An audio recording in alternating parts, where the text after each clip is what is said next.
Anda masih dalam Telisik Hukum dan kita masih membahas mengenai prostitusi online bersama dengan Mbak Maidina Rahmawati. Mbak Mai, tadi kita banyak bicara mengenai batasan-batasan ataupun pasal-pasal yang bisa jadi melibatkan atau dalam tanda kutip tanpa kita sadar kita terlibat di hal itu.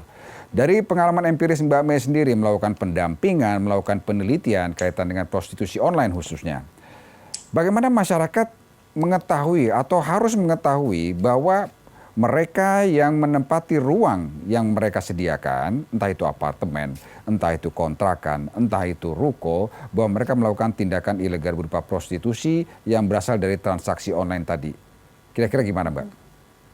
Ya, mungkin bebannya bukan di masyarakat gitu kali. Gimana caranya aparat penegak hukum dalam penanganan kasus itu bisa melihat hal itu dalam lebih holistik gitu, lebih luas gitu. Jadi jangan konteksnya ada prostitusi, ada hubungan seksual, terus kemudian dijerat prostitusi, terus kemudian siapapun yang menyediakan langsung dijerat gitu. Tapi balik lagi ke aspek yang paling penting gitu. Apakah memang ada aspek ekonomi di situ, ada unsur eksploitasi di situ yang harus digali gitu. Jadi memang akhirnya masyarakat nggak ketakutan gitu ketika akhirnya menyediakan ruang tertutup gitu, misalnya kayak tinggal di ruang bersama dengan orang lain gitu, padahal kan dalam hal ini ada konteks ruang privat gitu. Nah, ketika akhirnya ada misalnya ramai-ramai dibicarakan terkait dengan ada kasus prostitusi online, maka sebenarnya aparat penegak hukum bisa ngegali gitu bahwa kepolisian gitu dalam hal ini penyidik ya harus menjerat orang yang benar-benar menggunakan kepentingan ekonomi untuk hal itu gitu, karena yang bisa dijerat hanya dalam konteks itu gitu. Misalnya masyarakat jangan sampai akhirnya meresahkan masyarakat untuk takut akhirnya terlibat dibicarakan gitu, dituduh untuk terlibat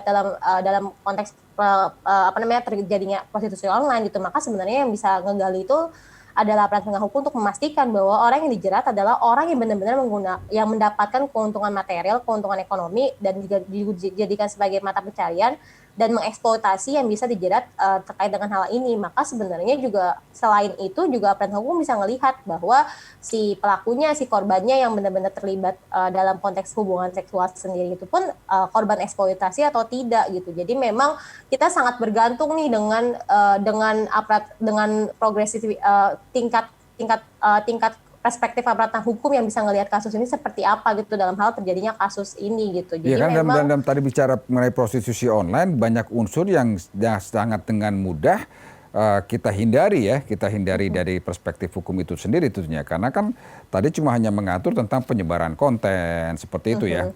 Artinya bicara mengenai hubungan seksual atau hubungan langsung yang terjadi itu tentunya harus ada pembuktian lebih lanjut. Nah, bicara itu dari pengalaman sendiri, pembuktian lebih lanjut ini, bolehkah masyarakat bila menemukan hal itu terjadi dan mendapatkan bukti itu melaporkan kepada aparat terkait? Ya, dalam hal ini sebenarnya kalau dalam konteks hukum pidana sendiri, pasal yang mengatur terkait dengan hal itu, kesusilaan tersebut di pasal 296 KUHP itu memang berdelik yang bisa dilaporkan masyarakat. Jadi itu delik umum, tidak harus delik aduan. Nah, masyarakat bisa melaporkan gitu dalam hal ini, tapi yang menjadi peran pentingnya lagi ya aparat penegak hukum gitu untuk melakukan penyidikannya gitu, penyelidikannya gitu. Apakah memang benar-benar itu dilakukan dalam konteks prostitusi, keuntungan ekonomi, ada eksploitasi ataupun ada dugaan perdagangan orang, jangan sampai juga itu bercampur aduk dengan intrusi terhadap ruang-ruang privat seseorang. Nah, Jadi ini kan agak kontradiksi nih, kalau bicara ruang privat ya. Artinya saya bisa saja misalkan seseorang yang mengambil video atau gambar saya di ruangan saya sendiri, di rumah saya sendiri, saat saya melakukan hubungan tertentu dengan orang yang tidak saya kenal, dan situ terjadi transaksi, kemudian dia melaporkan ke pihak. Apakah saya bisa menuntut dengan orang yang menyebarkan video tadi tanpa seizin saya?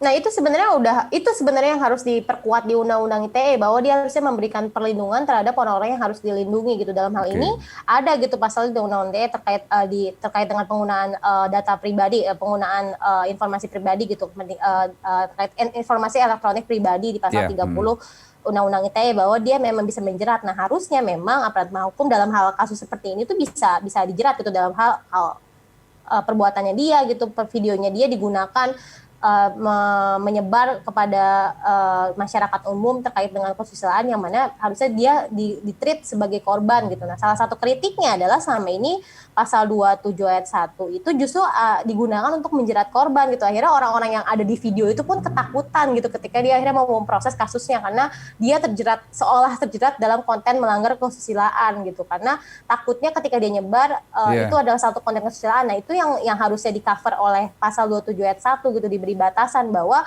konteksnya korban yang mana informasi elektroniknya tersebar tanpa persetujuan dia tuh tidak bisa dijerat gitu selama ini. Walaupun dia penerapannya menyimpan sendiri sebagai konsumsi pribadi tanpa bermaksud menyebar, tapi kemudian ada orang yang mengetahui kemudian menyebarkan, kenapa dia juga bisa menjadi pesakitan juga di situ jadinya? Kita kan tahu beberapa kasus sebelumnya ya yang melibatkan beberapa public figure di mana dia melakukan itu kemudian merekam tapi tidak bermaksud menyebarkan, yang menyebarkan orang lain, tapi kenapa dia juga jadi pesakitan? Apakah hal ini juga bisa kita katakan sebagai sebuah loophole atau kekurangan dari pasal yang mengatur di ITE ini sendiri? Jelas itu jadi suatu kekurangan gitu karena akhirnya batasannya tidak jelas gitu. Kalau kita lihat merujuk berbagai undang-undang lainnya gitu yang menjerat sebelumnya itu terkait dengan undang-undang pornografi, terus kemudian KUHP sebenarnya ada konteks di mana memang ada ruang publik gitu yang dilanggar gitu. Apabila itu dilakukan di ruang publik. Nah, dalam hal ini si undang-undangnya tuh udah ngomong, misalnya di undang-undang pornografi di KUHP itu dijelaskan gitu bahwa dia harus dalam konteks publik. Nah, yang salah nih sebenarnya di undang-undang ITE karena undang-undang ITE secara luas gitu dia mengatur pelarangan semua bentuk distribusi, transmisi, membuat dapat diakses, yang mana 3 hal itu tuh bisa menyasar ruang privat seseorang gitu. Jadi sehingga pada praktiknya tuh jadi inkonsisten gitu. Batasan-batasan yang tadi kita udah bahas panjang lebar itu nggak digunakan secara konsisten gitu. Ada gitu korban yang dilindungi dengan undang-undang ITE. Ada yang tidak dijerat pidana. Misalnya kemarin soal artis itu ada yang perempuannya walaupun statusnya tersangka gitu, tapi akhirnya kita lihat kan nggak diproses. Tapi ketika kita lihat laki-lakinya diproses. Nah ini kan nggak konsisten. Karena apa? Karena batasan tadi itu tidak diterapkan dengan konsisten dan juga tidak dirumuskan dengan clear di undang-undangnya. Salah satu undang-undang itu adalah undang-undang ITE yang tidak clear menjelaskan batasan 27 ayat 1 itu apa. Iya, karena batasan antara pelaku, korban menjadi kabur pada saat kita dihadapkan dengan bukti-bukti dan tadi alasan ruang privat tadi ya. Karena seharusnya ruang privat di proses di konteks online pun juga harusnya mendapat perlindungan yang layak seperti itu ya kira-kira ya. Betul. Sama gitu perlindungannya. Dan Mbak May, kita akan bahas kembali nanti di segmen terakhir. Apa yang kita lihat dari diskusi ini, kesimpulan apa dan kekurangan apa yang bisa kita kasihkan masukan ke mereka sebagai kepada berbagai institusi, kepada berbagai stakeholder kaitan dengan kekurangan-kekurangan yang ada. Kita segera kembali ya Mbak. Dan pemirsa Tracik Hukum, kami akan segera kembali dengan kesimpulan akhir dari perbincangan tadi mengenai prostitusi online. Banyak hal yang harus kita perbaiki. Kami segera kembali.